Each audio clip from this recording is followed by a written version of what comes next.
Wherever people and grizzlies share wild country, it's important to make sure we keep bears from getting unnatural foods. If bears start coming around camps, campgrounds, and figuring out that's a place to get an easy meal, they're going to keep coming back. They're not going to act like wild bears anymore. They're going to be really bold. So we want to prevent those bears from having to be removed or from destroying property or harming people. So when people go out into the woods, into backcountry settings, we're modern human beings. We like to take a lot of stuff with us. A lot of food to eat, and if it's during hunting season and you're successful, you're going to have a lot of fresh meat that you need to store someplace as well. One of the best things to do with that game meat is to get it high off the ground where a bear can't get to it. And what we found is that carcass poles are about the best way to do that. Scott and I built over 200 of these structures now over the last 14 years in places where grizzlies were starting to move back into after being absent for many, many decades.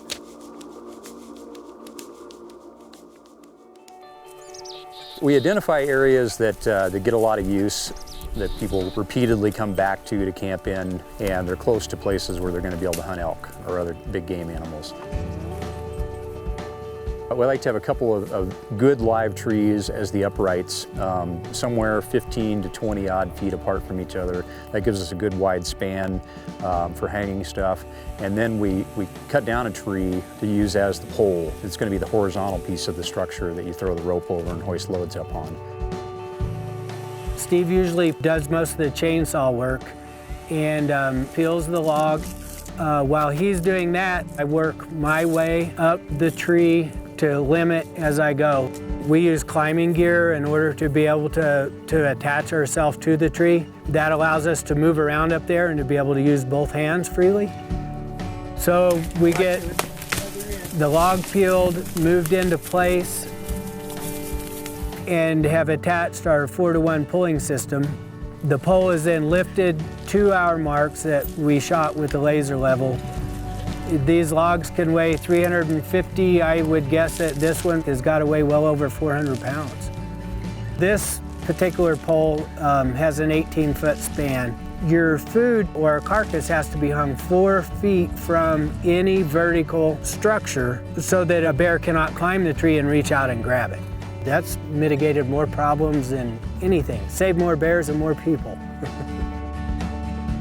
We take 15 feet of grade 70 chain up the tree with us. That's got way more strength than what we actually need for the structure, and attach the horizontal piece to the uprights with that chain.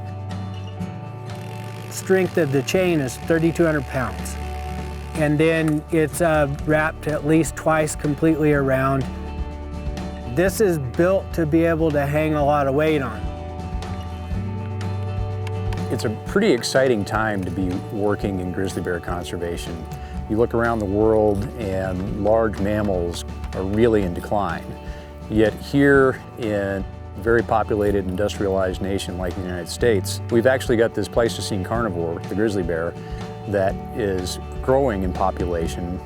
If we can do our part to put the tools on the landscape here so that folks can make the right choices and not create conflicts with bears, they can live in a lot more places and thrive and be truly wild animals.